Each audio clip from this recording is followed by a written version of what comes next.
Done, start करें।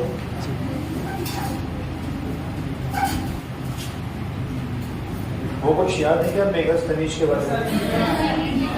Indica, Prithviraj Raso और Pliny और भारत का भूगोल टॉलमी और वो मानविकाग्निमित्रम कालिदास और वो कल्हड़ और विल्हड़ विकाग्निमित्रम मतलब विक्रमांचल और वो हेमचंद्र कुमारपाल चले और वो जयसिंह कुमारपाल चले। याद आ रहा है कुछ? हाँ, ऐसे हम लोगों ने काफी बातें की थी, मतलब कुछ हमारे ऐतिहासिक स्रोत थे और वो सीयू की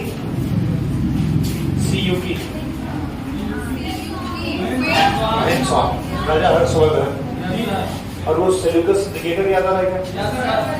सेल्यूकस निकेटर सिकंदर के समय में आए हुए नियार्कस, प्लिनी, स्ट्रैबो, ठीक है ना?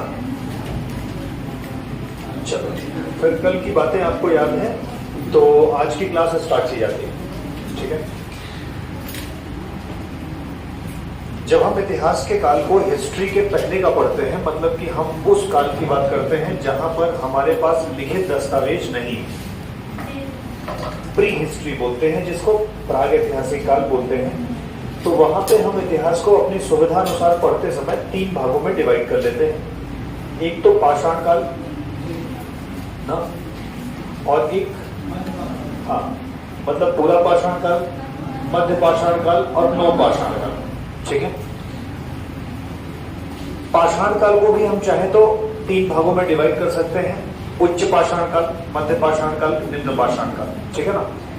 लेकिन अगर हम लोग बात किए जाए तो पैलियोलिथिक का मतलब है कि पैलियो का मतलब ओल्ड और लिथिक मतलब होता है पत्थर, पाषाण।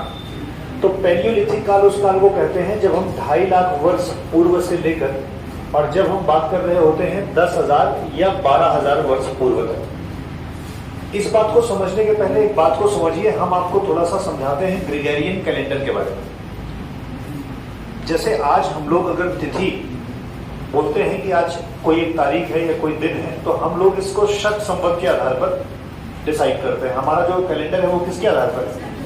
शक संवत के आधार पर हम लोग डिसाइड करते हैं। तो वैसे ही ग्रेगोरियन का जो कैलेंडर था, ग्रेगोरियन का कैलेंडर का मतलब है, ग्रेगोरियन की कैलेंडर की शुरुआत हुई थी जीसस क्राइस्ट के जन्म से। जीसस क्राइस्ट का जब जन्म हुआ तो उसी दिन को पहला दिन कंसीडर किया गया और उसके बाद प्रत्येक बढ़ते हुए दिन को ये कहा गया कि, जैसे एक वर्ड सुनते होंगे बीसी, सुनते होंगे ना, आज बिफोर क्राइस्ट उसको कहते हैं, वो पहले था बीसीई, बिफोर क्राइस्ट ईरा, ठीक है ना? ऐसे ही हम लोग एनोडेमिनी पढ़ते हैं, एनोडेमिनी मतलब बाद में। तो जो बीसीई पढ़ते हैं वो बिफोर क्राइस्ट एरा था, क्रिश्चियन के मतलब जीसस क्राइस्ट के जन्म के पहले, राइट? लेकिन क्या हुआ कि इस ग्रेगोरियन कैलेंडर को विश्व के बहुत सारे देशों ने अपनाना स्टार्ट कर दिया, और जब बहुत सारे देशों ने अपनाना स्टार्ट कर दिया तो हम इससे एरा को हटा दिए और हम केवल कहने लगे एडी और बीसी। तो पहले ये बीसीई हुआ करता था, बिफोर क्राइस्ट एरा, लेकिन अब उसे क्या कहते हैं? Before Christ. तो जैसे कुछ पुरानी किताबों में इतिहास को जब हम पढ़ रहे होंगे तो वहां पे बीसीई दिख जाएगा। तो बीसीई जब दिखता है तो उसका अर्थ वही है कि बिफोर क्राइस्ट एरा, मतलब कि जीसस के जन्म के पहले का समय, राइट? तो हम लोग आज जो कैलेंडर यूज करते हैं वो एक्चुअली कोई वो ग्रेगोरियन कैलेंडर नहीं है। हम तो अपने यहाँ कौन सा कैलेंडर यूज करते हैं? शक संवत यूज करते हैं, ठीक है? तो जितना भी ये हिस्ट्री लिखी गई है ना, it is according to Gregorian calendar. तो जीसस क्राइस्ट के जन्म के पहले को हम बीसीई या बीसी कहेंगे, और उनके जन्म के बाद की तारीख को क्या बोलेंगे? एडी, एनोडेमिनी के रूप, ठीक है सर? आगे बढ़े। तो वैसे ही पैलियोलिथिक, ये जो पाषाण काल का युग है, ये 2.5 लाख बीसी से लेकर के 2.5 लाख बीसी से लेकर के 10,000 वर्ष ना BC, मतलब कि 10,000 ईयर BC, मतलब कि अभी भी हम पूरी चर्चा ग्रेगोरियन कैलेंडर के अनुसार जीसस क्राइस्ट के जन्म के पहले की कर रहे हैं। तो उस समय को कहा जाता है पैलियोलिथिक एज, या उस समय को कहा जाता है पाषाण काल। 10,000 से लेकर अगर देखा जाए तो कुछ लोग 6,000 कंसीडर करते हैं, कुछ लोग 8,000 कंसीडर करते हैं। कुछ जगहों पर एनसीईआरटी यह भी कहती हैं कि 2.5 लाख से लेकर के 8,000 तक जो है वो पैलियोलिथिक है, और 8,000 से लेकर के फिर मीजोलिथिक चालू हो जाएगा। कुछ ऐसे भी किताबें हैं जो ये कहती हैं कि 2.5 लाख से लेकर 12,000 वर्ष पूर्व तक, 12,000 ईसा पूर्व तक जो है वो पाषाण काल है, और 12,000 ईसा पूर्व से लेकर के हम लोग इधर चले आए 8,000 ईसा पूर्व तक, 6,000 या 4,000 ईसा पूर्व तक मीजोलिथिक। तो अगर इसमें थोड़ा बहुत वेरिएशन आपको किताबों में पढ़ते समय मिले कि पाषाण काल कहीं पे मिल जाए कि 2.5 लाख से लेकर के और 12,000 ईसा पूर्व तक है, तो परेशान होने की जरूरत नहीं है, क्योंकि कोई भी सभ्यता जब बनती है और उसका पतन होता है, जब कोई सभ्यता बनती है और उसका पतन होता है, तो ये कोई ऑटोमेटिक पतन एक निश्चित तिथि को नहीं होता। हो सकता है, कल मैंने उदाहरण में बताया था कि कृषि का विस्तार हो सकता है नॉर्थ इंडिया में ना किसी एक अलग समय पे हो, और जबकि वही कृषि का विस्तार साउथ इंडिया में अलग समय पे हुआ।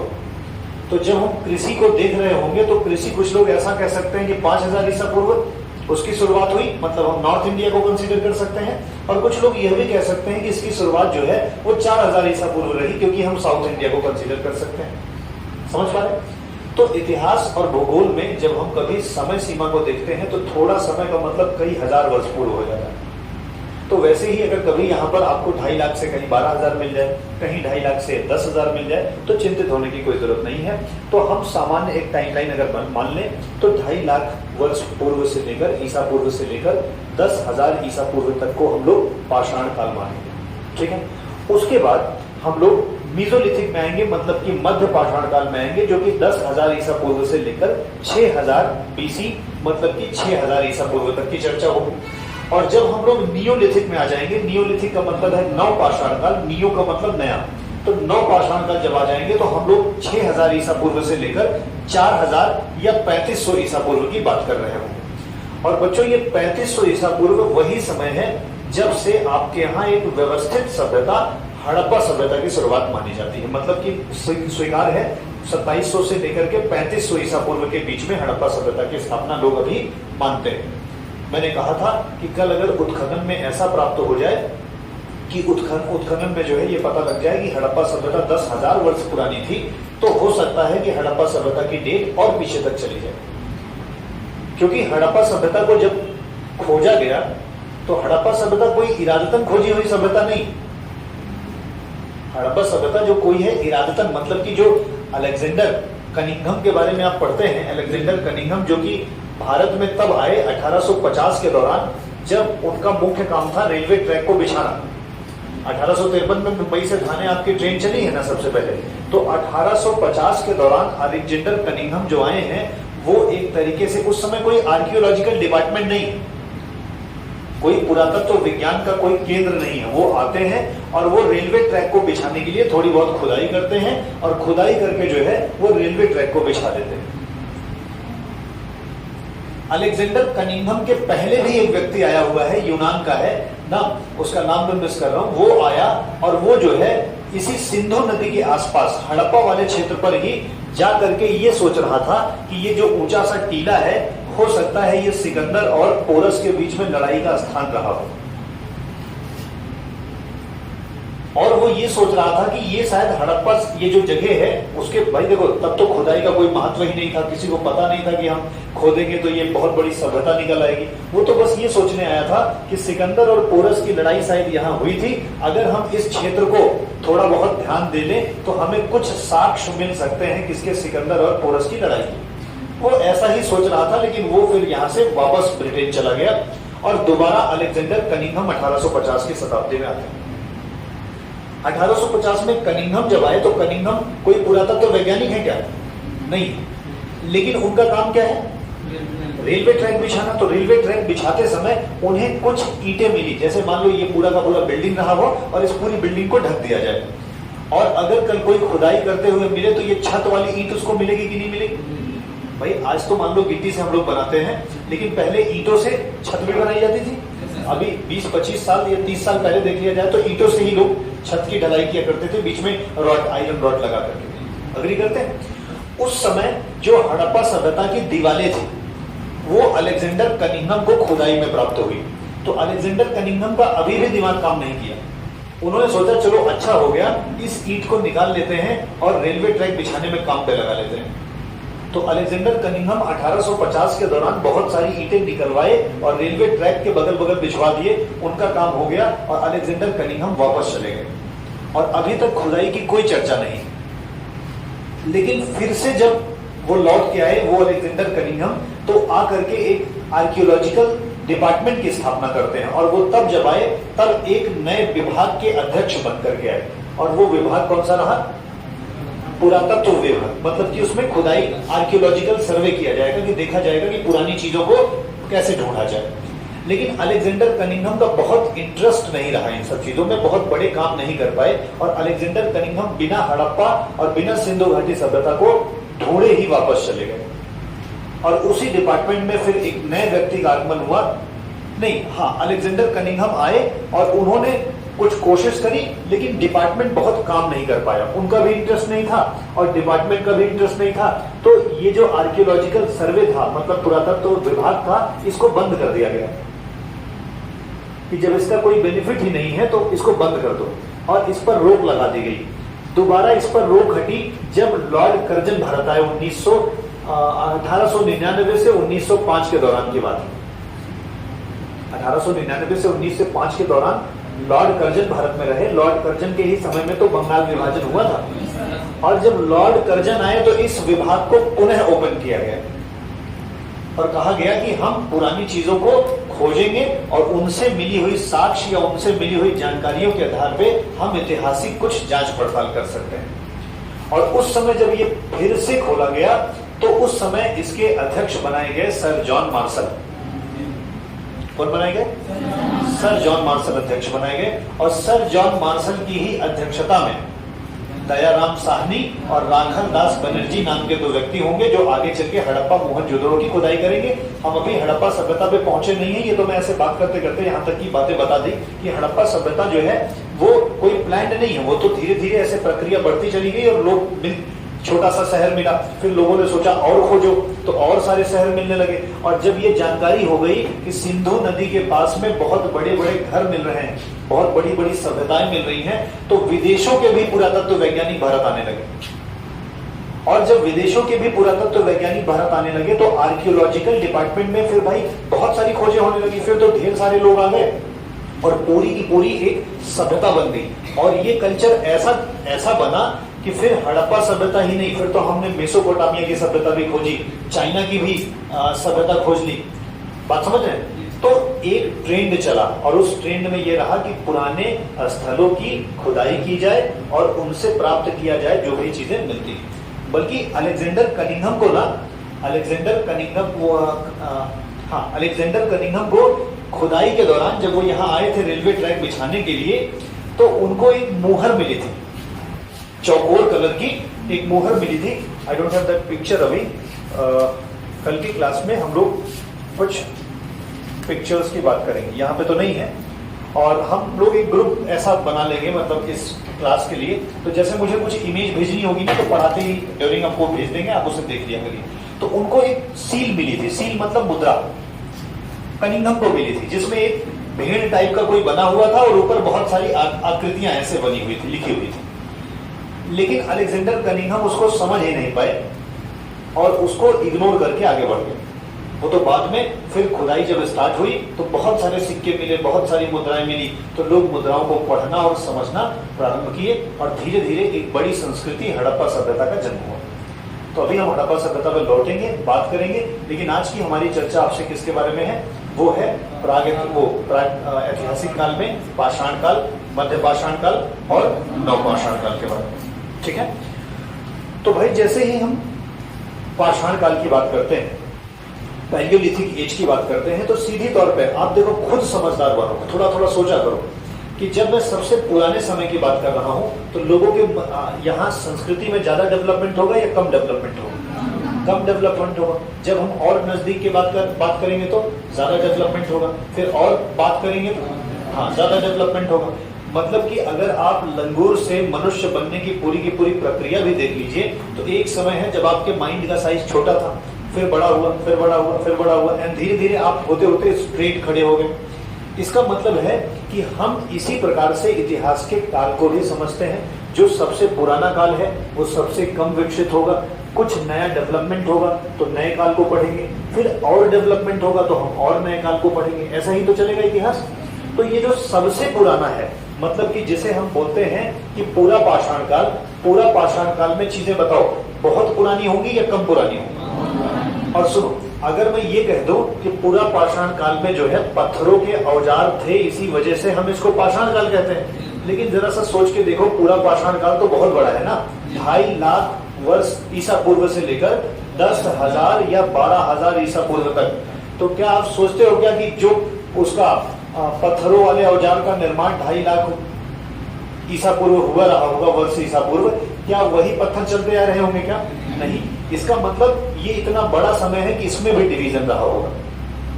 इसमें ऐसा डिवीजन रहा होगा कि एक समय जो है व्यक्ति केवल और केवल शिकारी या आखेटक के जीवन में रहा होगा, जब उसे पत्थर वत्थर की बहुत आवश्यकता नहीं पड़ती रही होगी। अग्री कर रहे हो? मैं बात कर रहा हूं बहुत पुराने समय की, लगभग 2.5 लाख वर्ष ईसा पूर्व।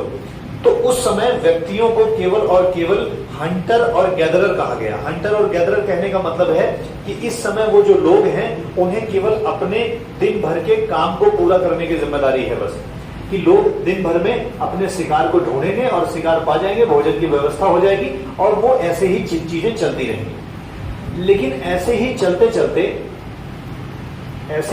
चलते कुछ समस्याएं जन्म ले लेंगी। समस्याएं जन्म लेने का मतलब है जैसे कि जलवायु का परिवर्तन हो जाएगा। और जब जलवायु का परिवर्तन हो जाएगा तो क्या रहने की जरूरतें बदलेंगी? नहीं, बदल जाएंगी। जैसे एक समय जलवायु एकदम सिंपल चल रही है, हर आदमी जो है अपना शिकार ढूंढ लेता है और शिकार ढूंढ करके खा पी करके अपना व्यवस्थित है। उन्हें वस्त्रों की भी जानकारी नहीं है और खासकर मैं कहूं तो आवश्यकता भी नहीं है। वो एक तरह से मतलब कि बहुत पुराने समय में रह रहे हैं, अभी वो एक तरीके से सीधे खड़े भी नहीं हो पा रहे। बुद्धिजीवी थोड़े बहुत हो गए हैं, हंटर्स हैं, शिकार करके अपना जीवन यापन कर ले रहे हैं, लेकिन उन्हें क्या अभी बहुत ज्यादा चीजों की जानकारी है? नहीं। और जब तक जरूरतें पूरी होती रहती हैं तब तक हम लोग उस पर बहुत ज्यादा ध्यान भी नहीं देते। तो ऐसे ही सब चल रहा था। फिर धीरे धीरे ऐसा हुआ कि क्लाइमेट चेंज हुआ, जलवायु में परिवर्तन हुआ और जलवायु के परिवर्तन ने कुछ समस्याएं खड़ी कर दी। कुछ लोगों का मानना यह भी है कि जलवायु इस कदर परिवर्तित हुई कि सूखा पड़ गया। अब सूखा पड़ जाएगा तब पर भी इनको अपने पुराने निवास स्थान से कहीं भागना पड़ेगा। कुछ लोगों की यह मान्यता है कि बहुत ज्यादा बर्फबारी हो गई, मतलब कि जहां ये लोग रह रहे थे, मान लो एक जंगल में रह रहे हैं, तो जंगल में क्या था भाई, वहीं से फल वल खा लेते थे, थोड़ी बहुत मछलियां पकड़ लिया करते थे और शिकार में हिरन विरन पकड़ के कभी मार के खा लेते थे ना। ऐसे जीवन चलता था, म्यूचुअल चल रहा था कि हिरन को भी वो फल फूल मिल जाते थे, वो भी खाए पिए रहता था और मनुष्य को हिरन मिल जाते थे। हिरन का मेरा तात्पर्य शिकार से है। हिरन मतलब केवल हिरन ही नहीं, हिरन मतलब जानवर जिन्हें ये शिकार कर सके। तो बड़े जानवरों का आसानी से ये लोग पकड़ करके शिकार कर लेते थे। अभी छोटे जानवरों के शिकार के चक्कर में नहीं पड़ेगी। खरगोश सुरक्षित है अभी, क्योंकि अभी बड़े जानवर इनको मिल जा रहे हैं आसानी से। लेकिन अब आ गई बर्फ की इरा, आइस एज। पूरा का पूरा जंगल जो था वो बर्फ से ढक गया। अच्छा, जंगल अगर बर्फ से ढक जाएगा, वो जलवायु परिवर्तित हो जाएगी, तो जिस पेड़ में फल लगते थे वो लगेगी क्या? क्या वो पेड़ सूख नहीं जाएंगे? बिल्कुल सूख जाएंगे। और जब जंगल की पूरी जो इकोसिस्टम था वो डिस्टर्ब हो गया, तो क्या हिरन को खाने को मिलेगा? क्या मनुष्य को हिरन मिलेगा? नहीं। आवश्यकता आविष्कार की जननी होती है। तो आवश्यकता जब आविष्कार की जननी होगी तो हिरन भी अपनी खोज में, खाने की खोज में जंगल से बाहर की ओर भागेगा। और हिरन जब भागेगा तो मनुष्यों को भी तो समस्या होगी। ऐसा थोड़ी कि मनुष्य आराम से बैठा रहेगा कि जब बर्फ खत्म होगी तो खाएंगे पिएंगे, ऐसा तो है नहीं। वो भी खोज में यहाँ से बाहर निकलेगा। और जब वो भी बाहर निकला और हिरन भी बाहर निकले तो इनको पता चला कि दुनिया कुएं से बड़ी है। मतलब कि मेढक जब तक कुएं में है उसे सारा संसार वैसा ही लग रहा था। इनकी जरूरतें भी पूरी हो जा रही थी, तो इनको कभी कोई रिसर्च की जरूरत नहीं पड़ती थी। लेकिन जब बर्फ ने समस्या कर दी, पूरा आइस एज ने सब बिगाड़ दिया, तो ये सभी लोग मैदानी क्षेत्र में आ गए। और मैदानी क्षेत्र में आ गए तो निश्चित तौर पर अब पुराने औजार काम नहीं आएंगे। पहले ये लोग अगर बड़े से जानवर को, मान लीजिए किसी विशेष तौर पर जानवर को मारने के लिए, मार तो ये लोग पकड़ करके ऐसे बड़े पत्थरों से भी मार लेते थे ना, रस्सी वस्सी से फंसा करके मार लेते थे, लेकिन मारने के बाद उनकी खाल निकालना ये सबसे बड़ा काम हुआ करता था। तो खाल निकालने के लिए बड़े पत्थरों को हल्का सा नुकीला करके चीर फाड़ कर लिया करते थे। लेकिन अब जब मैदानी क्षेत्र में आ गए तो हिरन तो पहली बार पकड़ी में नहीं आ रहा है। तो हिरन भाई बहुत तेजी से भाग जा रहा है ना, वहां तो वो जंगल थे, 50 लोग अगर घेर लेंगे तो हिरन नहीं भाग पाएगा। लेकिन अब तो मैदानी क्षेत्र में हिरन सामने से गुजर जा रहा है, अब जब उसे मार नहीं पाओगे तो फिर बताओ उसको उसकी खाल निकालने का कोई मेथड मिलेगा? नहीं। तो अब तुम्हें देखना पड़ेगा कि बड़े जानवर तो हाथ लग नहीं रहे हैं, इसका मतलब छोटे जानवरों पे फोकस कर लो ना। और छोटे जानवरों पर फोकस करना है तो गति तो उनकी भी तेज होगी, लेकिन बड़े और छोटे जानवर में इतना फर्क है कि बड़े जानवर को अगर फेंक करके कोई पत्थर से मारोगे भी तो हो सकता है वो मार खा ले और भाग जाए, छोटे जानवर को मारोगे तो वो गिर जाएगा और वो आपका शिकार बन जाएगा। तो इसका मतलब है कि हमने क्या कर लिया, अपने पत्थरों की जो औजार थे उसकी साइज को छोटा कर लिया। तो कहा जाता है जब मीजोलिथिक पीरियड में आ गए, जब हम लोग किस में आ गए, हाँ, मध्य पाषाण काल में आ गए, तो मध्य पाषाण काल में सबसे बड़ा परिवर्तन ये हुआ कि हंटिंग अभी भी चल रही है, गैदरिंग अभी भी चल रही है, हम आज भी आखेटक हैं, हम आज भी शिकारी हैं, लेकिन क्या केवल शिकार से जीवन चल पाएगा? नहीं चलेगा। हमने शिकार का तरीका बदला, हमने औजारों को और छोटा कर लिया। पहले बड़े बड़े पत्थर हुआ करते थे, अब उन्हें छोटे पत्थरों में रख दिया। अच्छा, छोटे पत्थरों को ही फलक कहते हैं। क्या कहते हैं? इसीलिए कई एक बार ना मध्य पाषाण काल को फलक संस्कृति के नाम से भी जाना जाता है। फलक कुछ और नहीं है, फलक मतलब पत्थर को तोड़ दो तो नुकीले शार्प बन जाते हैं ना 3 कोने के, तो वही फलक है। और उसी से अब देखो, मीजोलिथिक पीरियड में मध्य पाषाण काल में सबसे ज्यादा औजार प्रयोग किए गए फलक, और इसीलिए इस पूरी संस्कृति को ही नाम दे दिया गया, कौन सी? फलक संस्कृति। अगर कल कोई आपसे पूछ ले कि फलक संस्कृति किससे संबंधित है, तो मध्य पाषाण काल से संबंधित होगी। एक और बात बताइए, ऐसे सोच के बताइए कि जो पूरा पाषाण काल था उसका औजार बड़ा रहेगा या ये मध्य पाषाण काल वाला? और उससे छोटे औजार किसके हो जाएंगे? अच्छा, जब इसके बाद नया समय आएगा तो हमारा और दिमाग काम करेगा कि बड़े हथियार को छोटा करा तो और कंफर्टेबल हो गया, और छोटा और नुकीला कर सकते हैं। तो इसका मतलब नव पाषाण काल में हथियारों में लगातार डेवलपमेंट हो रहा है, बड़े उससे छोटे और उससे छोटे। तो हमारा जब नव पाषाण काल आया तो उसमें हथियारों का शेप एकदम बदल गया। समझ रहे? एक और चीज बताइए, क्या मीजोलिथिक पीरियड में, मतलब पूरा पाषाण काल में तो इनको तो भोजन मिल ही जा रहा है, लेकिन क्या मध्य पाषाण काल में इनको भोजन आसानी से मिल रहा है? क्या ये भोजन के विकल्प की तलाश नहीं करेंगे? करेंगे। अब जब ये भोजन के विकल्प की तलाश करेंगे तो क्या खेती बाड़ी का कुछ चक्कर नहीं बढ़ेगा? बढ़ेगा। मतलब कहा यह जाता है कि जैसे इनका ऑब्जर्वेशन स्टार्ट हुआ, इन्होंने देखा कि बारिश के समय में कोई एक ऐसा पौधा है जो बारिश में उसके सीड से वो 4, 5, 10 पौधा हो जाता है। तो इनका ऑब्जर्वेशन ये हुआ कि अगर इस पौधे के बीज को इकट्ठा कर लिया जाए तो हम हो सकता है इसे अपने मन से उगा सकते हैं। अग्री? तो धीरे धीरे एग्रीकल्चर की शुरुआत होती है, लेकिन अभी पूरी तरह से प्रोमिनेंट नहीं है। मध्य पाषाण काल में दोनों चल रहा है। एग्रीकल्चर की शुरुआत तो हो गई, आग की खोज भी हो गई है, लेकिन आग की खोज का सदुपयोग नहीं जानते अभी ये लोग। आग मिल गई है लेकिन आग की खोज का कोई सदुपयोग इनको नहीं पता है। धीरे धीरे इन्हें पता लगेगा कि आग से क्या कर सकते हैं, हम मांस को भून के खा सकते हैं। बात समझ रहे? तो आग की खोज तो मेसोलिथिक में हो चुकी है, लेकिन आग का क्या ये प्रयोग जान रहे हैं? अच्छा, कृषि की शुरुआत तो हो चुकी है, लेकिन क्या कृषि बहुत अच्छे तरीके से हो पाएगी? क्या नहीं हो पाएगी। और अभी तक जो हंटर और गैदरर है, बस समझो संस्कृति को। देखो, आप जिस चीज को पढ़ रहे हो ना, इतिहास का सबसे कठिन पॉइंट यही है। जब कभी कोई हिस्ट्री पढ़ना स्टार्ट करता है तो सीधे हड़प्पा सभ्यता से शुरू करते हैं लोग। सीधे हड़प्पा सभ्यता से इसलिए शुरू करते हैं क्योंकि वहीं से चीजें आसान हो जाती हैं। सीधे हड़प्पा सभ्यता से ये बताना होता है कि सभ्यता कैसी थी, कौन कहाँ मिला ना, ये आसान है। लेकिन हड़प्पा सभ्यता के पहले ये जो पाषाण काल, पूरा पाषाण काल है, इसकी समझ ना सामान्यतः स्किप कर दी जाती है। तो थोड़ा दिक्कत तो होगी, लेकिन 2 दिन की क्लास है, थोड़ा समझो कि पूरा पाषाण काल पत्थर का युग है, बड़े बड़े पत्थर हैं, सुडौल नहीं है, बेकार हैं, बड़े हैं, ठीक है। लेकिन जब छोटे पत्थर हुए तो थोड़ा और डेवलपमेंट हुआ, मध्य पाषाण काल आ गया। कृषि की शुरुआत हो गई, लेकिन कृषि अभी बहुत अच्छी नहीं हो रही। अच्छा, कहीं पे कृषि करने के लिए आपको रुकना पड़ेगा ना, रुकना पड़ेगा, लेकिन अभी इनका जीवन अस्थायी नहीं।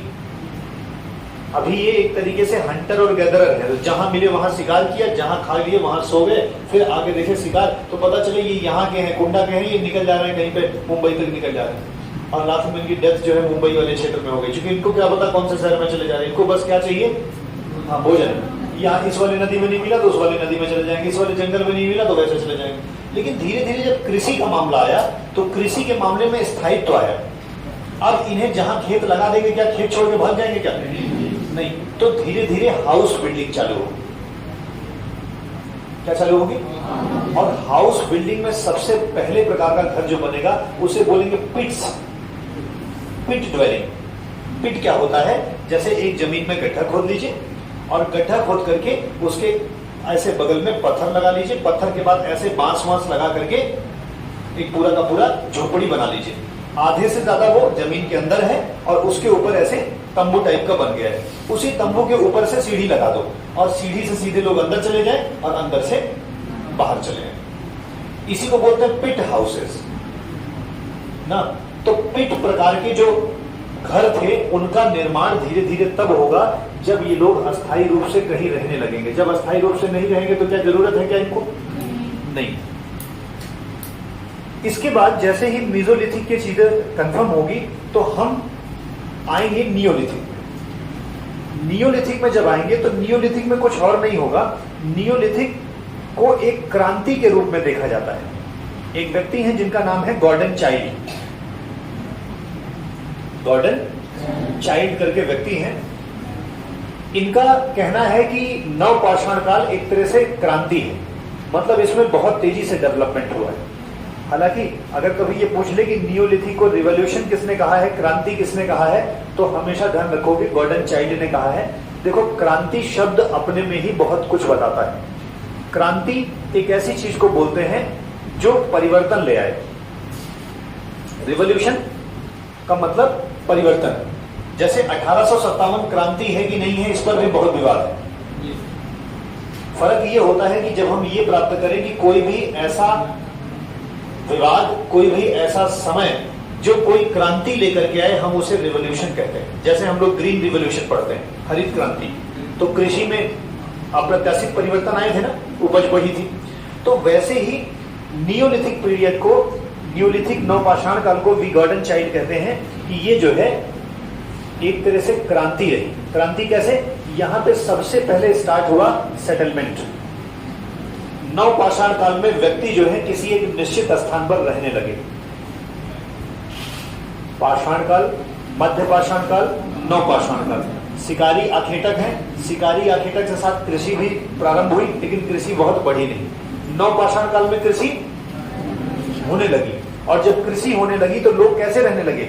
सेटल्ड जीवन रहने लगे, अपना अपना घर बना लिए, और घर बना लिए तो धीरे धीरे ढेर सारे लोग वहीं पर व्यवस्थित हो जाएंगे और वहीं पर एक गांव या शहर जैसा डेवलपमेंट हो जाएगा। अगर हम और बात करें तो ये जितने भी लोग थे अक्सर ये किस किनारे बसते थे? अक्सर ये रिवर वैलीज के पास बसते थे। रिवर मतलब नदियों के किनारे बसते थे। उसके पीछे कारण है, वहां पर पानी की उपलब्धता आसानी से मिल जाती थी, कृषि में भी मददगार होता था, और साथ ही साथ इनका रहने में भी, पीने वीने में भी ठीक रहता था। अब जरा से यहां से सोचो, केवल ही कृषि इनका जीवन यापन कर देगी क्या मध्य पाषाण काल में? ना, क्योंकि कृषि तो अभी इनको आती भी नहीं है ना ठीक से। तो मध्य पाषाण काल से ही इनके पास एक और विकल्प आया, जानवरों का रख रखाव, पालन करना। कई बार आप पढ़ते हैं कि कुत्ता सबसे पहला जानवर हुआ ना, जो कि गलत जवाब है। कुत्ता सबसे पहला पालतू जानवर हुआ, ये सही। जैसे कुत्ता कोई पालतू जानवर थोड़े था। कुत्ता कोई पालतू जानवर है क्या? शेर कोई पालतू जानवर है क्या? नहीं। कुत्ते के पास देखो 2 दांत होते हैं। अरे 2 दांत सामने के बड़े बड़े होते हैं ना, वो एक तरह से हिंसक होने की निशानी है। कुत्ता एक जंगली जानवर बनाया गया है, वो पालतू नहीं था। लेकिन पहला पशु जिसको आदमियों ने पाला वो कौन सा? टेम किया हुआ पहला पशु कौन सा है? कुत्ता। लेकिन पाले जाने वाले में सबसे पहले तो भेड़ पाली गई। अगर डोमेस्टिकेट किया गया तो सबसे पहले भेड़ पाली गई। लेकिन अगर किसी को टेम किया गया, बांधा गया, तो किसको बांधा गया? कुत्ते को बांधा गया। और कुत्ते को बांधने के पीछे कारण है, जब सबका खाना खत्म हो गया तो क्या कुत्ते का बचा हुआ था क्या? नहीं। तो कुत्ता धीरे धीरे ना आदमी के पीछे जाता था। तो आदमी अपनी व्यवस्था करके कहीं पे किसी विधि कोई हिरन मार पाते थे तो खाते थे। आधे से ज्यादा खा जाए, 90% खा जाए, 10% छोड़ते थे। तो कुत्ता भी चुपके से जा करके 10% खा लेता था। और धीरे धीरे ये कुत्ता समझ गया कि अगर इन्हीं आदमियों के पीछे पीछे रहोगे तो खाने की, अगर ये खाएंगे तो हमारी व्यवस्था हो जाएगी। तो वो लोग सारा काम धाम छोड़ करके जहां वो लोग जाए उधर ही अपनी व्यवस्था देखते रहते थे। अब आदमी चूंकि खाने की व्यवस्था करेगा ही और कुछ ना कुछ छोड़ेगा ही, कुत्ता भी जाकर के खा लेगा। अच्छा, धीरे धीरे आदमी भी देख रहा था कि ये वहां भी हमारे पीछे आया था और ये जो है यहां भी हमारे पीछे आया है। और आदमी ने सोचा कि ये जो है नुकसान हमको कुछ नहीं पहुंचा रहा है, और कभी कभार भौंकता भी था। तो जब नियोलिथिक पीरियड में आदमी अपना घर बना के रहने लगे तो कुत्ते को पालतू जानवर बना लिए, बांध लिए कि चलो हमारी सुरक्षा भी हो जाएगी और जो बचेगा उसको खिला भी देंगे। तो कुत्ता सबसे पहला जानवर जो मित्र बना। उसके पीछे तो रीजन थे ना। अरे अगर कुत्ते की जरूरतें ना पूरी होती, अगर पहली बार हिरन जो बचा था उसको मार के भगा दिए होते तो क्या कुत्ता दोबारा आता उनके पीछे? नहीं। ये म्यूचुअल है। उसको लगा इनके साथ हमें भोजन मिल जाएगा और मनुष्य को लगा इसके साथ हमको सुरक्षा मिल जाएगी। और तभी जो है पहला मित्र जो बना वो कौन सा बना? हाँ। और पालन करने में तो हम लोगों ने भेड़ को पाला ना, बकरियों को पाला। तो दो इकोनॉमी चल रही है। एक पेस्टोरल चल रही है, चारागाह वाली, मतलब कि इनकी पालने वाली, और एक एग्रीकल्चरल चल रही है। अब ये दोनों इकोनॉमी बहुत आगे नहीं बढ़ पाई है, ना तो पशुपालन और ना तो कृषि, लेकिन दोनों विकल्प हैं। तो जब आगे चल के जब हम हड़प्पा सभ्यता में आएंगे ना तो कृषि महत्वपूर्ण हो जाएगी। अभी तो दोनों है। अभी ना तो कृषि महत्वपूर्ण है और ना तो पशुपालन महत्वपूर्ण है। इनको पता चला कि गाय को अगर पालेंगे तो इनको खिलाने से दूध मिल जाएगा। तो अब भाई खाने के लिए रोज हिरन नहीं मिल रहा है तो एक तरफ क्या करते हैं, गाय भी पाल लो, थोड़ा बहुत कृषि भी कर लो। तो अभी कोई भी अर्थव्यवस्था बहुत ज्यादा डेवलप नहीं है। लेकिन धीरे धीरे जब इसके बाद हम लोग हड़प्पा सभ्यता में आए तो हमें पता चला कि हम उस समय कृषि करने लगे थे। तो हड़प्पा सभ्यता की जो अर्थव्यवस्था थी वो कृषि प्रधान अर्थव्यवस्था हो गई। लेकिन जैसे ही हड़प्पा सभ्यता समाप्त होगी और वेदों का काल आएगा, मतलब कि आर्यों का काल आएगा, वैदिक काल आएगा, तो हमें पता चलेगा पशुपालन प्रमुख हो गया था और कृषि द्वितीय हो गई। थोड़ा सा टर्म को समझ रहे हैं ना कि पाषाण काल में कृषि की शुरुआत होती है, दोनों पैरेलल चल रहे हैं। हड़प्पा सभ्यता में कृषि प्रमुख हो गई और पशुपालन गौड़ हो गया। गौड़ मतलब द्वितीय। लेकिन जब हम कहा पहुंचे, वैदिक काल में पहुंचे, तो वैदिक काल में क्या प्रमुख हो गया? पशुपालन। अरे वैदिक काल में ही तो गाय को अघन्या कहते थे। गायों के लिए बड़े बड़े युद्ध लड़े गए हैं, बात समझ रहे हैं? और दान में गाय दी जाती थी, यहां तक कि पशु को धन माना जाता था, पशुधन। और वेदों की बात क्या कर रहे हो आप? देखो अपने 20 साल पीछे देखो, 20 साल पीछे आपका भी जीवन पशु को धन मानने का था। जो आज हम लोग धन को, भाई आज तो हमारे पास ये हो गया, लोग सबसे पहले पूछते हैं कहाँ प्लॉट है तुम्हारा, कौन कौन से शहर में तुम्हारा बिल्डिंग है, वो तुम्हारे धनवान होने का ना सूचक है। लेकिन पहले क्या होता था कि किसके यहाँ कितनी गाय भैंस है ना, ये उसके धनवान होने का सूचक हुआ करता था। और बहुत पुरानी बात नहीं कह रहे हैं, आज के 30 साल पहले आप पूछिएगा अपने बाबा लोगों से कि जब कभी घर पे कोई शादी ब्याह के लिए लोग आते थे ना, तो दूसरे यहाँ की गाय भैंस लाके खूंटा गाड़ के अपने घर पे बांध दिया जाता था कि ताकि वो आए तो उनको ये लगे कि हाँ इनके यहाँ गाय भैंस है, इसका मतलब ये समृद्ध व्यक्ति है। समझ रहे हैं? और आज तो अगर ज्यादा बांध दो तब नहीं हो शादी। पहले अगर ज्यादा रहती थी तब होती थी, अभी ज्यादा बांध दो तब नहीं होगी। तो समझ रहे हैं, हर समय संस्कृति और महत्व बदले हैं। तो जैसे कि शुरुआत हुई पाषाण काल में कृषि की भी और साथ में पशुपालन की भी, लेकिन मुख्य स्थान आगे चल के कौन ले लिया? कृषि ने। और कृषि के बाद फिर पशुपालन ने, ठीक है। और फिर उसके बाद वो आएगा, मगध का समय आ जाएगा और उस समय लोहा प्रमुख हो जाएगा। लोहे का काल आ जाएगा तो लड़ाई झगड़े थोड़े से विश्वसनीय आगे चल के बताएंगे। अभी ये दो बातें मैंने समझाई, अगर आपको समझ में आया हो तो क्या हथियारों के आधार पर डिवीजन कर लोगे? अब हथियारों के आधार पर पाषाण काल, मध्य पाषाण काल, पूरा पाषाण काल देख लो। फलक संस्कृति किसको कहते हैं? मध्य पाषाण काल। कृषि प्रारंभ किस में माने? हाँ, शुरुआत, ठीक है ना। अच्छा, सेटलमेंट, लोग अस्थायी रूप से निवास कहाँ बनाने लगे? नवपाषाण काल में। सबसे नुकीले औजारों का उत्पन्न होना और जैसे नवपाषाण काल में मान लेंगे। ये बातें समझ में आ रही? अगर आप हथियारों के आधार पर काल को डिवाइड कर ले रहे हैं तो अब आप व्यवसाय या जीविका के आधार पर भी डिसाइड कर लेंगे। एक समय जीविका शिकारी होने की है और आखेटक होने की है। शिकारी आखेटक के बाद हमारा जीवन कैसे आया? कृषि। और फिर उसके बाद कृषि प्रमुख हो जाएगी, फिर उसके बाद पशुपालन प्रमुख हो जाएगा। तो अगर मैं कल पढ़ाते समय या कहीं पर प्रश्न आपसे पूछ लिया जाए कि हड़प्पा सभ्यता की अर्थव्यवस्था कैसी थी, तो कृषि प्रधान थी। और कल हम पूछ लें आपसे वैदिक सभ्यता की कैसी थी, और अगर मैं पूछ लूं पाषाण काल में ना लोग कैसे हुआ करते थे, तो हंटरर और गैदरर, मतलब कि शिकारी और आखेटक का जीवन जी रहे हैं। और शिकारी और आखेटक के जीवन के डेवलपमेंट को ही हम क्या कहते हैं? पाषाण काल। देखो, हम पूरे तीनों पाषाण काल में शिकारी और आखेटक ही हैं। हम तीनों पाषाण काल में शिकारी और आखेटक ही हैं, लेकिन चूंकि समय बहुत बड़ा है इसीलिए हमने उसको सहूलियत से डिवाइड कर दिया। क्योंकि जब आग की खोज हो गई तो हमने माना कि चीज बदल चुकी है, जब पहियों की खोज हो गई तो हमने माना चीज और बदल चुकी है। तो हम पाषाण काल में मनुष्य कैसे जीवन जी रहा है? शिकारी और आखेटक की। लेकिन उसमें भी तो कुछ कुछ चेंज आ रहे हैं ना।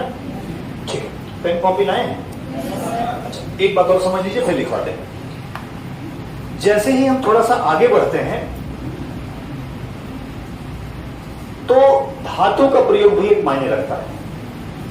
पाषाण काल में तो पूरी तरह से केवल पत्थरों का ही प्रयोग हुआ है, लेकिन पत्थरों के प्रयोग के बाद हमारे संस्कृति में धातुओं का प्रयोग भी स्टार्ट हुआ।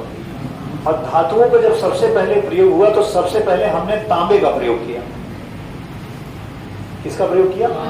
तांबे। और धीरे धीरे जब हमें तांबा मिल गया तो फिर कांसा भी मिला। तो हम दो धातुओं का प्रयोग सीख गए, तांबा, कांसा। लोहा कहीं नहीं है, लोहा नहीं है। सोना मिलेगा लेकिन हड़प्पा सभ्यता में मिलेगा। लोहा तो जाकर के मगध में मिलेगा, लोहा तो बाद में मिलेगा। लेकिन प्रमुख रूप से पाषाण काल में या मैं बोलूं प्रागैतिहासिक काल में हमें दो धातुएं मिली हैं, तांबा और टिन। तांबा और टिन। और तांबा और टिन दो धातु मिली थी, फिर हमने दिमाग लगाया, दोनों को मिक्स कर दिया, तो तांबा और टिन को मिला दिया तो कांसा बन गया। तो भैया पहले ताम्रयुगीन सभ्यता होगी, फिर कांस्य युगीन सभ्यता होगी। बात समझ रहे हैं? और इसी ताम्रयुगीन सभ्यता को ही ना हम लोग चाल्कोलिथिक पीरियड कहते हैं। कौन सी लिथिक? देखो, पैलियोलिथिक पढ़ा, मीजोलिथिक पढ़ा, नियोलिथिक पढ़ा और चाल्कोलिथिक। अगर कल कोई पूछ ले कि चाल्कोलिथिक में किस प्रकार के धातु का प्रयोग होता था, तो तांबा, टिन और कांसा। तांबा अलग धातु, टिन अलग धातु और कांसा अलग। अच्छा बताओ, क्या धीरे धीरे डेवलपमेंट हो रहा है तो धातु भी बदल नहीं रही है क्या? पत्थर था, तांबा आया, टिन आया, फिर क्या आया? कांसा आया। सबसे पहली धातु कौन से प्रयोग की गई? तांबा। फिर कौन सी? टिन। दोनों को मिलाकर फिर कांसा। ताम्रयुगीन सभ्यता में क्या होगा? तांबे का प्रयोग होगा। कांस्य युगीन सभ्यता में क्या होगा?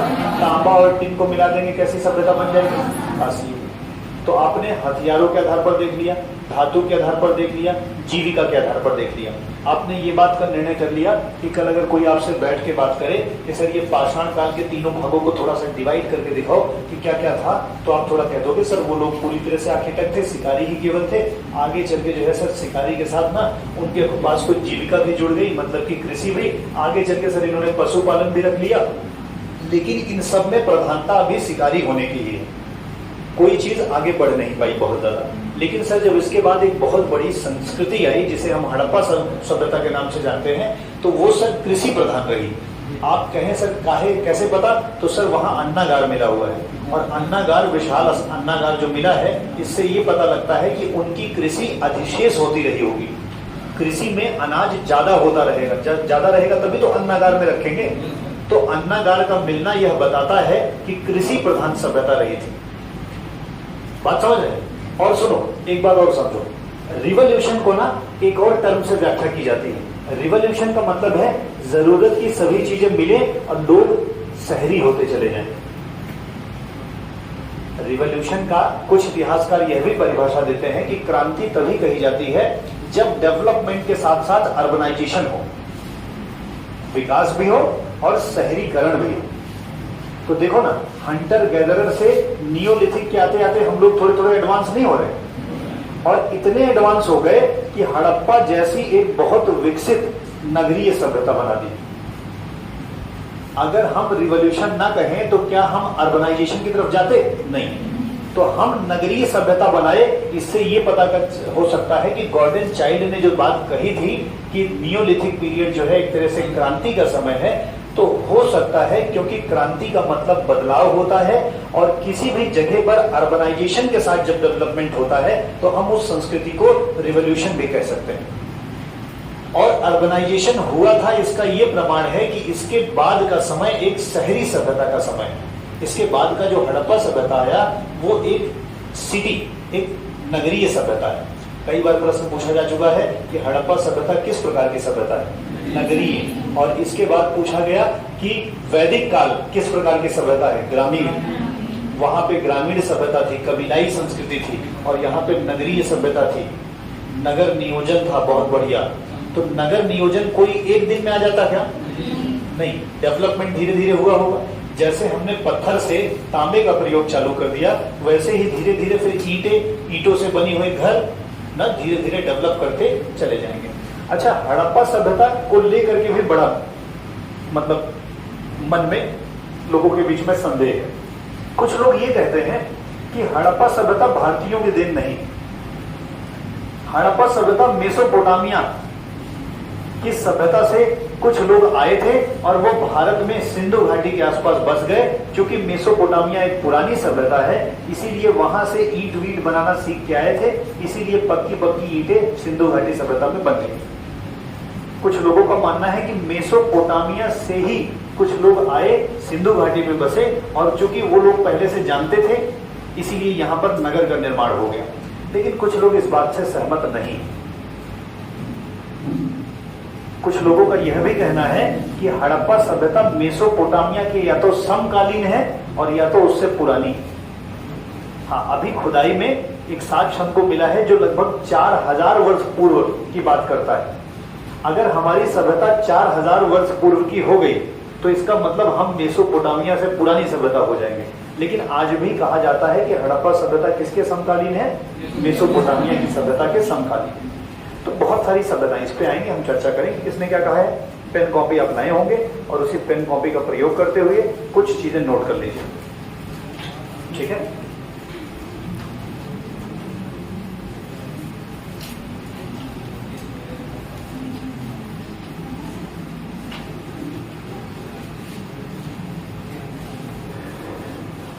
लिखिए, पहली हेडिंग पाषाण काल। बस पॉइंट पॉइंट नोट करते चलिए, बहुत सब कुछ नहीं लिखना है।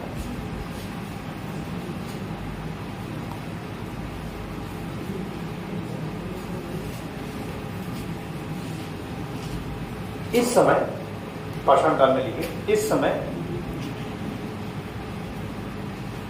मानव क्वार्टजाइट पत्थरों का प्रयोग करता था। क्वार्टजाइट पत्थरों का प्रयोग करता था। क्वार्टजाइट एक पत्थरों का प्रकार है ना, क्वार्टजाइट पत्थरों का प्रयोग करता था।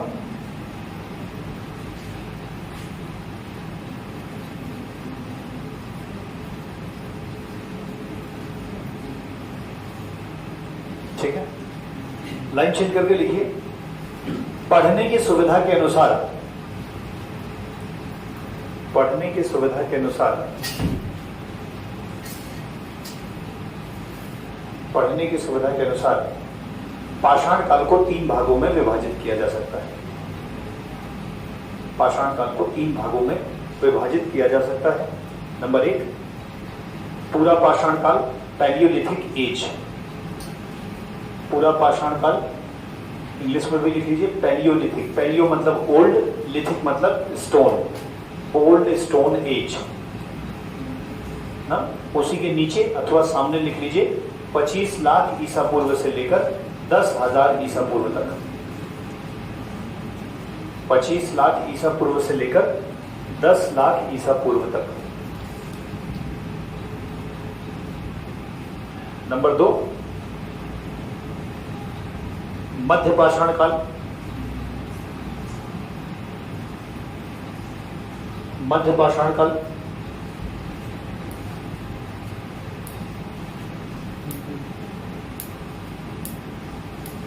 10,000 ईसा पूर्व से लेकर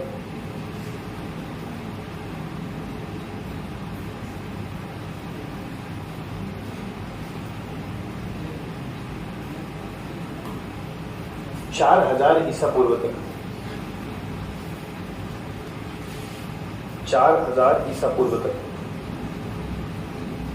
ना। 4 या 6 लिख लीजिए तो थोड़ा सा ध्यान रखिएगा, मतलब अगर कहीं मिल जाए 6 या 8 तो उसमें कंफ्यूज नहीं होना है, ठीक है ना। नंबर 3, नव पाषाण काल। 6,000 ईसा पूर्व से लेकर 4,000 ईसा पूर्व तक।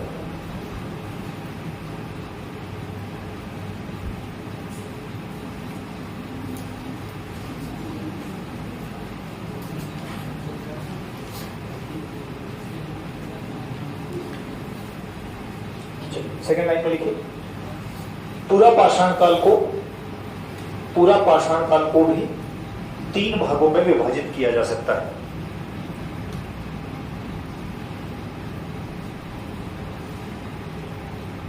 पूरा पाषाण काल को भी 3 भागों में विभाजित किया जा सकता है। नंबर 1,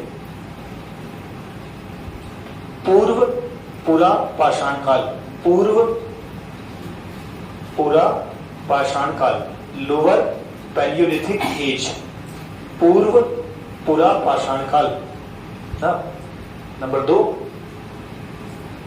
मध्य पूरा पाषाण काल, मिडिल पैलियोलिथिक एज। नंबर 3, उच्च पूरा पाषाण काल, अपर पैलियोलिथिक एज।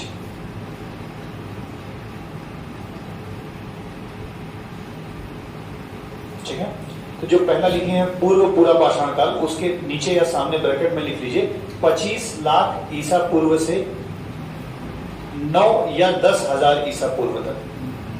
नहीं, 9 या 10 लाख ईसा पूर्व तक। 9 या 10 लाख ईसा पूर्व तक।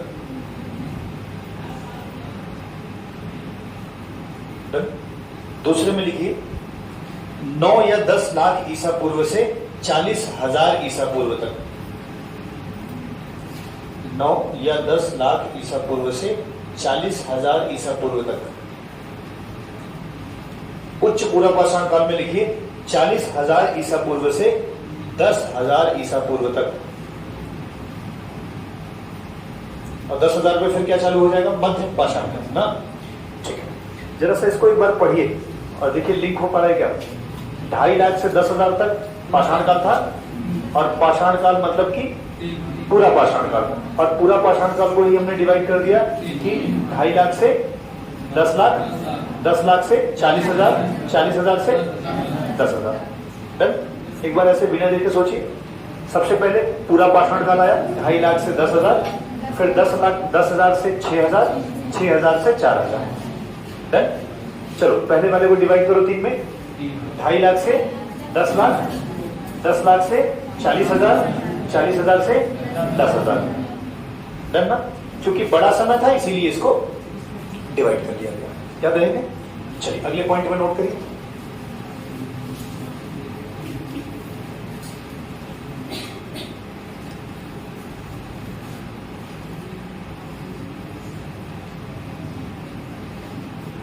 इस समय मतलब पाषाण काल में, पाषाण काल के दौरान,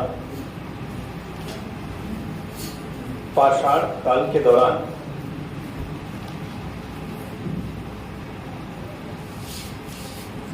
पूर्व पाषाण काल को, पूर्व पाषाण काल को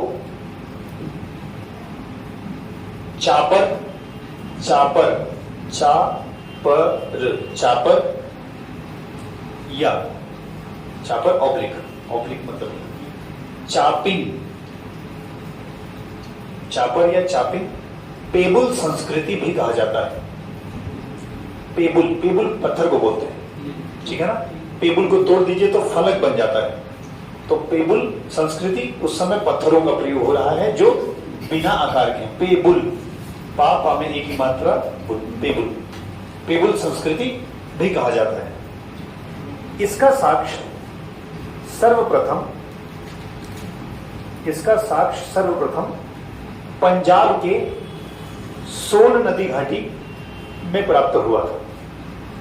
पंजाब के सोन नदी घाटी, इसी को सोन वैली कहते हैं ना, सोन वैली, सोन नदी घाटी से प्राप्त होता था।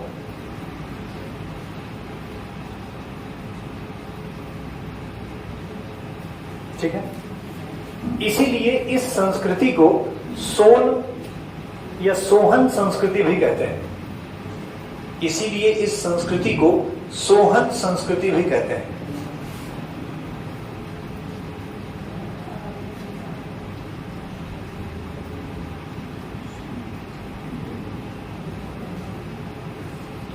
अब जरा सा समझो, चापर या चापिंग बराबर कुल्हाड़ी जैसा, एक तरफ धारदार होगा, दूसरी तरफ धारदार नहीं होगा, तो उसी को हम चॉपर कहते हैं। चापर या चॉपिंग, काटने वाला हथियार। पेबुल का मतलब है एक सपाट पत्थर। जैसे अक्सर क्या होता था, सोन वैली की घाटियों में नदियों के पानी के टकराव की वजह से वहां के जो पत्थर थे वो पेबुल में बदल जाया करते थे, मतलब वो सपाट हो जाया करते थे। तो एक ऐसा समय मिला सोन वैली के आसपास जहां पर औजारों के रूप में या तो पेबुल का प्रयोग किया गया और या तो चापर का प्रयोग किया गया। तो चापर या पेबुल संस्कृति का प्रमाण सोन वैली से मिला है, जो कि पंजाब के पास वर्तमान में पाकिस्तान में। तो सोन वैली, आप इसमें अगर ज्यादा ना याद कर सको तो कम से कम ये तो याद रखोगे कि अगर कल कोई पूछ ले कि निम्नलिखित में से कौन सा स्थान पाषाण काल से संबंधित है, तो अगर कहीं पर सोन घाटी मिल जाएगा या सोहन संस्कृति मिल जाएगा तो क्या अब आप लगाओगे कहीं और? नहीं। पढ़ते पढ़ाते ये एक बेनिफिट होता है कि जैसे अगर कल कोई पूछ ले कि भाई हेमचंद्र ने क्या लिखा है तो आप बता लोगे, कुमार पांचचरित्र ना। अभी आपने एक ही दिन पढ़ा है, लेकिन आपने जो जो पढ़ा है अगर उसके विकल्प आपको मिल जाए तो मुझे लगता है आप उस पर सही गेस करने के चांसेस ज्यादा है। अब गलतियां तो सबसे होती हैं फिर, ठीक है ना। टू एयर इज ह्यूमन, गलती करना तो मनुष्यों का काम है। समय कितना हुआ बताएं? 1:05। चलो 5 मिनट हो गए, 5 मिनट हो गए। दूसरे पॉइंट में लिखिए,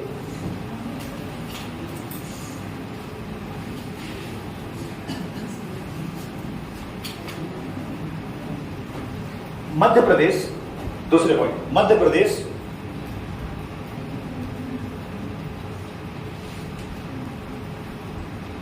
के हथनौर गांव से, हथनौर, मध्य प्रदेश के हथनौर ग्राम से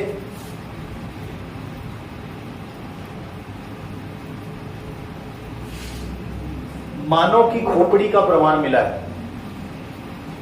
मध्य प्रदेश के हथनौर ग्राम से मानव की खोपड़ी के प्रमाण मिले हैं।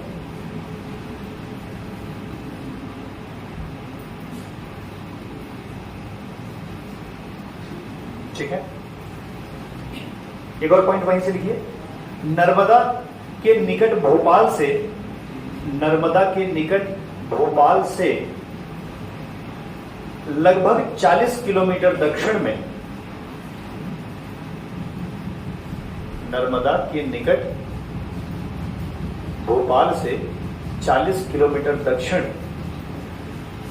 में भीमबेटका गुफाओं में, भीमबेटका गुफा, अगर कल पूछ ले कि भीमबेटका गुफा कहाँ है तो महाराष्ट्र लगा के चले आओगे क्या?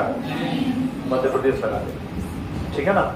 तो भीमबेटका गुफाओं में मानव के निवासों का पता चलता है या मानव के निवासों का साक्ष्य मिलता है।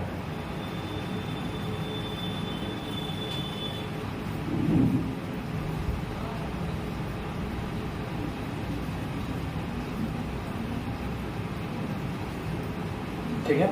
और सुनो, भीमबेटका की जो गुफाएं हैं ना, वहीं पर बहुत सारे चित्र मिले हुए हैं। कल मैं दिखाऊंगा आपको चित्र। जैसे आजकल देखते हो वो माचिस की तीली से एक आदमी बनाया जाता है, बनाया हो? देखे हो ना? तो एक वैसा ही आदमी एक वैसे ही आदमी को दौड़ा रहा है, या उसको क्या कहते हैं, जानवर को दौड़ा रहा है। तो एक व्यक्ति जानवर को दौड़ा रहा है, ऐसा चित्र भीमबेटका की गुफाओं में मिलता है। गायों के चित्र मिलते हैं ना, तो गायों के चित्र से यह पता लगता है कि पशुपालन भी रहा होगा, गाय के साथ ग्वाले भी वहां पर प्रिंट किए गए। ज्यादातर इस समय जो कलर का प्रयोग होगा वो कह सकते हैं गेरुआ या लाल या काला। आगे चल के धीरे धीरे हम लोग घड़ा भी बनाने लगेंगे। तो घड़ों का जब जैसे भीमबेटका की गुफाएं देखी जाए तो वहां पर घड़ों के भी साक्ष्य मिले हैं, और वहां पर पिट्स करके घर भी मिले हैं, मतलब कि जिसमें लोग रहते थे, गड्ढे वाले। तो इससे ये पता लग रहा है कि मनुष्य यहां रहते थे।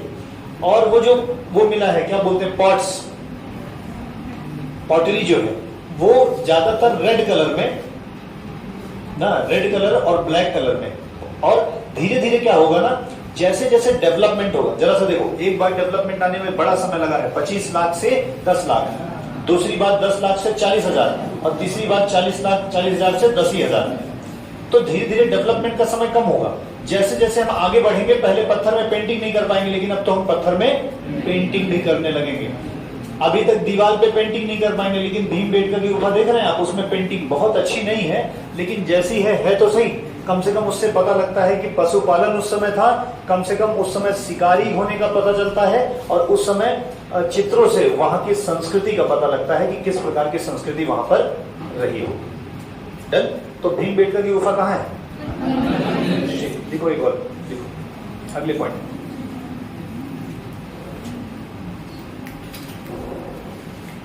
उत्तर प्रदेश के मिर्जापुर जिले की बेलन घाटी में, बेलन घाटी याद रखना, उत्तर प्रदेश के मिर्जापुर जिले की बेलन घाटी में पूर्व पुरापाषाण काल से लेकर नवपाषाण युग तक, नवपाषाण काल या नवपाषाण युग तक के क्रमवार साक्ष्य मिले हैं। मतलब कि तीनों काल के साक्ष्य अगर उत्तर प्रदेश में कहीं से मिले हैं तो कहां से? बेलन घाटी से मिले हैं, जो कि मिर्जापुर के पास में। अजय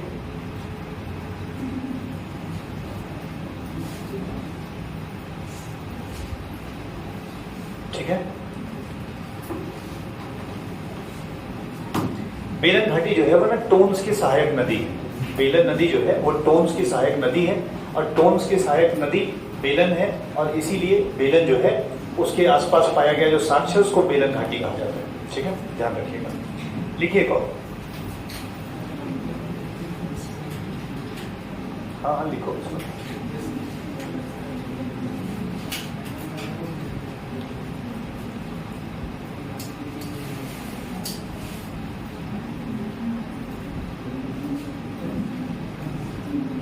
चलो ठीक है, कल लिखवाएंगे। ठीक है, तो ये बताइए कि अभी जैसा लिखा तो कम ही है, लेकिन इतना पढ़ने 2 दिन का समय 1.5 घंटे बर्बाद करने के बाद, मतलब समझने के बाद आपको कुछ ऐसा समझ में आ रहा है कि कल कोई बैठ करके अगर आपसे पाषाण काल की बात करे या इतिहास के शुरुआत की बात करे या आपसे साहित्यिक स्रोतों की बात कर ले तो बता पाएंगे, कुछ चर्चा कर पाएंगे? चलो अगर बहुत बता नहीं पाए तो वो अगर बोलेगा तो समझ में आएगा ना। और वो जाते जाते आपको वो सब याद है ना जो कल मैंने बताया, पृथ्वीराज रासो और कुमार पांचचरित और कल्हड़ और मेघस्थनीज और सर ये नियार्का, टॉलमी, स्ट्रेबो, प्लिनी किससे संबंधित है? सिकंदर। और सर ये सेल्यूकस, निकेटर किससे संबंधित है? मेघस्थनीज और चंद्रगुप्त। मेघस्थनीज ने कौन सी किताब लिखी? भारत का भूगोल किसने लिखा? प्लिनी ने क्या लिखा? हेरोडोटस ने क्या लिखा? हिस्टोरिकल लिखा। याद रखेंगे। तो कल यही से। Thank you very much.